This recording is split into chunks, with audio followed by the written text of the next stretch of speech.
wake up, clear head, no fog, no shame from last night. Because last night, you didn't give in. You felt the urge, strong, pulling, demanding attention, and you didn't negotiate with it. You didn't fight it. You just redirected. You got up, moved, did push-ups until your arms burned, until the energy had somewhere else to go. You check your phone, no apps that trigger you. You deleted them weeks ago. Your feed is clean. Your follows are intentional. You control what enters your mind now. Someone texts, asks you to hang out. You say no, not because you're isolating, because you're building. And you protect your focus like it's sacred. You sit down to work, hours pass. Deep focus, no tab switching, no quick breaks that turn into spirals. Your mind is yours again. Evening comes, the time when you used to relapse every single night.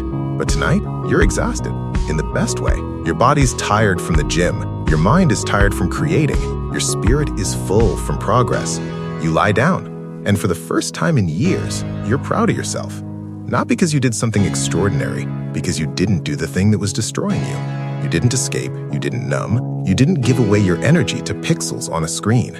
You kept it, you used it, you built something real with it. And here's what nobody tells you about this moment.